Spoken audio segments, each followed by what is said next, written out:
अल्लाहुम्मा सल्लि व सल्लिम व बारिक अला सय्यदिना मोहम्मद व अला आलिहि व सहबिही अजमईन। अस्सलामु अलैकुम, क्या हाल है आप सबका? रोज़े कैसे जा रहे हैं? और सॉरी थोड़ा सा लेट होने के लिए, लेकिन something nice is coming up, तो इसलिए बस थोड़ी सी देर लग रही है और हम ज़रा थोड़ी सी एक्साइटेड भी हैं, बल्कि काफ़ी एक्साइटेड हैं। तो फ़र्स्ट इफ़्तार में तो थोड़ा सा मेरा टाइम आगे पीछे हो गया था, अभी वो मैं आपको आगे वजह बताती हूँ और आगे बताती हूँ फिर मैंने उसको कैसे सॉल्व किया मसले को। मिशारी को कहा नमाज़ पढ़ो, वो आजकल मम्मा के साथ पता नहीं क्यों इतना वो ना साथ साथ रह रहा है, मम्मा आपके पास नमाज़ पढ़नी। किचन में मिशी ने नमाज़ पढ़ी, उतनी देर में मैंने चावल जो भिगो के रखे थे उसे बॉयलिंग पर रख दिया। चावल में 90% बॉयल करूँगी और उतनी देर में मैंने पकौड़ों की तैयारी स्टार्ट कर दी। उसके लिए मैंने प्याज चॉप किए हैं, हरी मिर्चें काटी हैं और साथ में मैं ये आलू जो है ना इनको भी बारीक बारीक काट लूँगी कि जब तक बाकी चीज़ें पकौड़ों में मतलब पकती हैं ना। एक आलू ऐसे होते हैं कि अगर मोटे काटे हो ना तो वो रह जाते हैं, उसकी वजह से देर तक पकौड़े पकाने पड़ते हैं। तो खैर मैंने इनको बारीक बारीक काट लिया कि सब एक साथ ही बन जाए। और ये भी एक ट्रिक होता है पकौड़ों को ऊपर से सॉफ्ट, ऊपर से क्रिस्पी अंदर से सॉफ्ट रखने का। तो उसके अलावा मैंने फिर पालक ले लिया, क्योंकि पालक वाले क्रिस्पी पकौड़े हम बनाएंगे और बनाएंगे हम अपने उसी बेसन से जो मिक्सचर हमने बनाया था। तो ये सब चीज़ें मैंने सब्जियाँ इकट्ठी कर दी हैं। दूसरी तरफ मैंने ये राइस डाल दिए ड्रेन होने के लिए। 90% ये तकरीबन यानी रेडी हो गए थे। अभी मैंने देसी घी लिया, उसमें इलायची डाली है और हल्की सी ये ऐसे कड़कड़ाएगी ना, फिर आपने चूल्हा बंद कर देना और इसको ऑयल को ठंडा होने देना है, क्योंकि उसमें हमने डालनी है चीनी। अब मैं फूड कलर जो लेके आई थी ना, उनको मैंने कहा कि चलो जी इनका ज़रा एक्सपेरिमेंट करके देखते हैं कि ये लिक्विड है तो ये कैसा रहता है। तो लिक्विड तो काफ़ी अच्छा रहा है और बस मैं थोड़ा थोड़ा सा डाल रही हूँ। नॉर्मली मेरे पास पाउडर होता है या जेल होती है तो उसको मैं यूज़ करती हूँ। तो मैं बना रही हूँ मुतंजन और उसके लिए मैंने राइस थोड़े से निकाल लिए थे, जब ड्रेन किया है ना साथ ही मैंने निकाल लिए हैं थोड़े थोड़े ना, एक एक टेबल स्पून कह लें।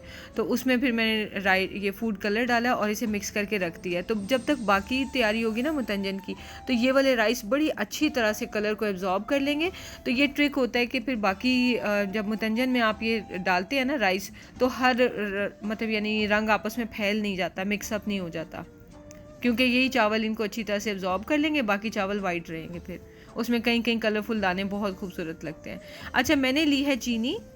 इंग्रेडिएंट्स क्वांटिटी आपको डिस्क्रिप्शन बॉक्स में इंशाल्लाह मिल जाएगी। और उसमें साथ में मैंने दूध डाल दिया है। अब तेज़ होता घी तो उस वक्त बहुत ज़ोरदार छींटें भी उड़नी थी और कई जो चीनी के ग्रेन्स हैं ना वो इतने हार्ड क्रिस्टल बन जाते हैं कि वो फिर डिज़ोल्व ही नहीं होते। तो अभी ये इसको डिज़ोल्व करना है हमने इतना सा कि बस ये ना पूरी तरह से चीनी इसमें डिज़ोल्व हो जाए, ज़रा सा भी एक ग्रेन भी ना रहे ना। तो नेक्स्ट स्टेप आपने फिर ये करना है कि चावल डाल देना है। तो ये देखें अच्छी तरह से सारी शुगर इसमें मेल्ट हो गई है, बिल्कुल जर्दे की तरह होती है, बस कलर डिफरेंट डालना होता है ना, थोड़ा प्रोसेस सेपरेट करना पड़ता है। अच्छा, इसमें ड्रेन किए हुए मैंने राइस डाले हैं और अब ये देखें चूल्हा मैंने मैक्सिमम तेज़ कर दिया है और इसको मैं पका लूँगी। जितनी जल्दी एब्जॉर्ब करें पानी को चीनी वाले को, उतना ही अच्छा है। तो ये अच्छी तरह से इन्होंने पानी एब्जॉर्ब कर लिया, नीचे कोई लिक्विड नज़र नहीं आ रहा। तो मैंने फिर इसको इसके ऊपर एक एक साइड पर मैं राइस डालती जा रही हूँ कलर्ड वाले। मेक श्योर नीचे ज़रा सा भी आपको चीनी वाला पानी ना नज़र आए, नहीं तो राइस हलवा बन जाएंगे। सारे मैंने डाल दिए कलर्स और साथ में मैंने बादाम और मेवा जो है ना, वो जो किशमिश होती है भिगो के रखा हुआ था, वो भी डाल दिया है।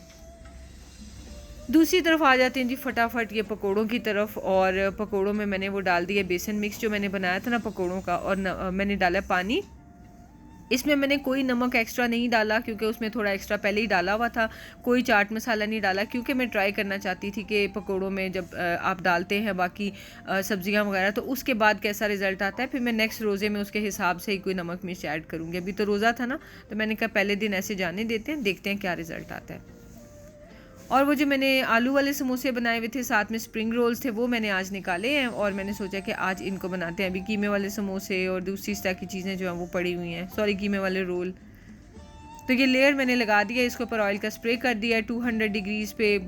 पूरे साल बाद इसमें बेक कर रही थी तो ज़रा भूल गई थी, 7 मिनट्स किया और फिर सोचा साइड चेंज करूं। बट नेक्स्ट डे जो है ना 200 डिग्रीज़ पे 15 मिनट्स में ही वो ऊपर नीचे से अच्छी तरह से हो गए थे। सो स्ट्रेट अवे 200 डिग्रीज़ पे 15 मिनट्स लगा दें। दूसरी तरफ ऑयल भी गर्म हो गया था और पकोड़े भी मैंने इसमें डालने शुरू कर दिए हैं। रमज़ान के लिए हमेशा मेरे पास जो सबसे बड़ी वाली कढ़ाई होती है ना, मैं वो यूज़ करती हूँ ताकि फ्राइंग का काम जल्दी हो जाए। और दूसरी तरफ ये माश के जो दही बड़े हैं ये मैंने ले लिए और इसमें बस रूम टेम्परेचर पानी डालूंगी मैं, और 5 मिनट में ये जो है ना सॉफ्ट हो जाते हैं। बस ये इतना सा हमारा काम है। और मैंने क्या किया था, इतने मज़े के मैंने बन्स बनाए थे, वो मैं आपसे ना सेकंड डे की इफ्तारी में अब शेयर करूँगी।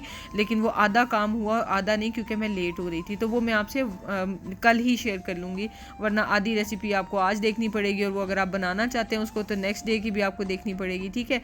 तो बहरहाल ये मेरे से गड़बड़ हुई थी कि उसमें भी काफ़ी मेरा टाइम लग गया था। फिर टाइम की एस्टिमेशन पता नहीं क्यों पहले दिन ख़राब हो गई थी। आप में से किस किस की ख़राब हुई और कौन कौन टाइम पे इफ्तार बना के बैठे हुए थे।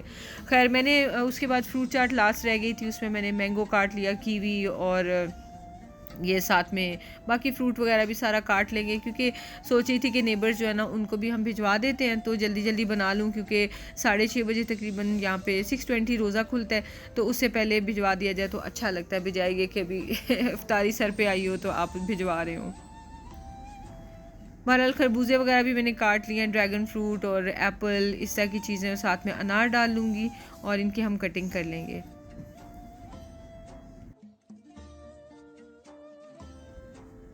तो वो जो हम बेकिंग वाली आइटम थी ना, उसको जब मैंने साइड पे कर दिया ना, तो अल्हम्दुलिल्लाह हमारी भी इफ्तारी फिर बाकी की टाइम पे तैयार हो गई थी।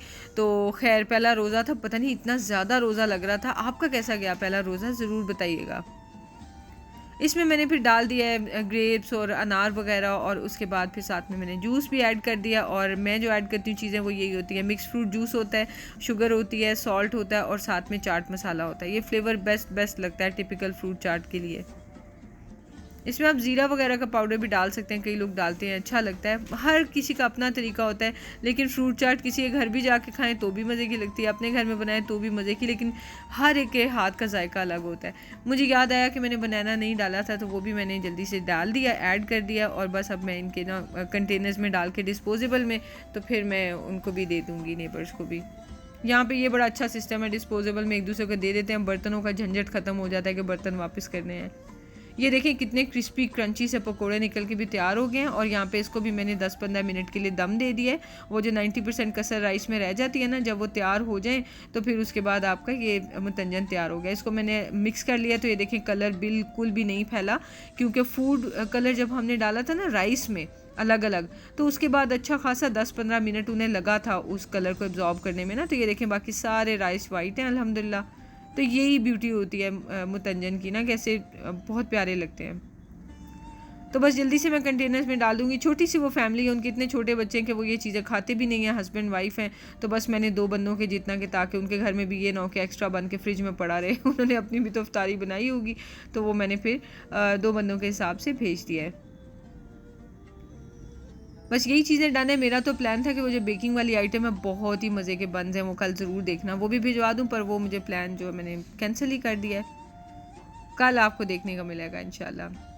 चलें जी, लास्ट बट नॉट लीस्ट दही बड़े बना लेते हैं। तो ये देखें एक हाथ से ही मैं इसका पानी निचोड़ती जा रही हूँ, उसको डालती जा रही हूँ। ये बहुत ईजी होते हैं बनाने। और मूंग की दाल के अगर आप इसके साथ मिक्स करें ना, तो वो और भी ज़्यादा मज़े के लगते हैं। मैं हर साल उसी के साथ बनाती हूँ, इस बार मैंने आपसे सिंपल माश की दाल के शेयर किए, और मूंग की दाल भी इसमें उसका अपना ही मज़ा होता है। इसके ऊपर मैंने इमली डाल दिया और उसको थोड़ा सा मिक्स कर दिया, साथ में पुदीना डाल दिया, चाट मसाला, और लास्ट में इसके ऊपर हम डाल देंगे नमक और साथ में थोड़ा सा ज़ीरा पाउडर।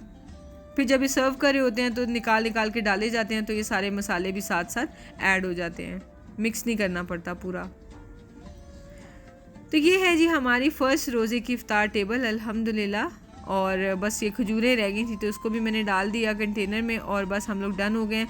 बस यही होता है कि इफ्तार के टाइम पे दुआएं बहुत कबूल होती हैं, तो बहुत ज़रूरी होता है कि बैठ के दुआ की जाए। तो वो टाइम अल्हम्दुलिल्लाह मैंने निकाल लिया था। अगर मैं बेकिंग वाली आइटम में रह जाती तो फिर वो टाइम नहीं मिलना था। तो ये देखें माशाल्लाह मुतंजन की अल्हम्दुलिल्लाह कितनी नाइस लुक आई। और ये है हमारी फ्रूट चाट और दही बड़े, और साथ में क्रिस्पी एंड क्रंची पकौड़ाज। ये तो आप ज़रूर ट्राई करना। और बस उसके बाद हमारी ये बेक्ड आइटम्स, फ्राइड नहीं कहूँगी, ये रोल्स और समोसे। तो ये है जी हमारी इफ्तार टेबल। और जल्दी जल्दी सेट हो गए। हमारे पास थे तकरीबन आई थिंक 8-10 मिनट फिर भी रह गए थे। तो शहजाद जो है वो रूह अफ़ज़ा बड़े मज़े का बनाते हैं, लेमन डाल के ना, लेमन जूस की रेशो मैटर करती है, तो वो उन्होंने बनाया और फिर हमने बैठ के दुआ वगैरह की। और बस फिर उसके बाद खजूरें रख के बैठ गए। तिहामी पे मुझे ये प्यार आ रहा था बहुत ज़्यादा, क्योंकि माशाल्लाह पहला रोज़ा उसने बड़े अच्छे से गुजारा था और उसके बाद फिर वो तरावियाँ पहले दिन की भी पढ़ के आया था और अभी पहले रोज़े के बाद भी पढ़ के आया था। माशाल्लाह तरावियाँ वो नहीं छोड़ रहा है। बस जी रोज़ा हमारा अल्हम्दुलिल्लाह खुल गया था। तो ये थी हमारी इफ्तार टेबल। आई होप आपको अच्छी लगी होगी, बताएं आपको कैसी लगी। और दोनों रेसिपीज़ ऐसी हैं कि आप कल अपने मेन्यू में ऐड कर सकते हैं, फटाफट से बन जाती हैं। पकोड़े भी मेरे स्टाइल में ट्राई करके देखना, और ये मुतंजन तो ज़रूर बनाना। फैमिली में हर किसी को अच्छा लगता है, बच्चों को भी ख़ास तौर पर।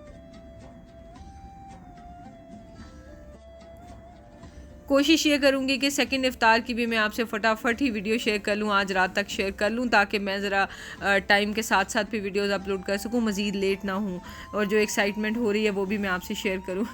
तो मिलते हैं इंशाल्लाह नेक्स्ट वीडियो में। दुआ में याद रखें, अल्लाह ताला आपकी रिस्क में, इफ्तार टेबल में बरकत डालें और आपके रिस्क में बेइंतहा इजाफ़ा फरमाएँ, आमीन। हमें भी दुआ में याद रखें, अपना ख्याल रखें। टेक केयर, अल्लाह हाफिज़।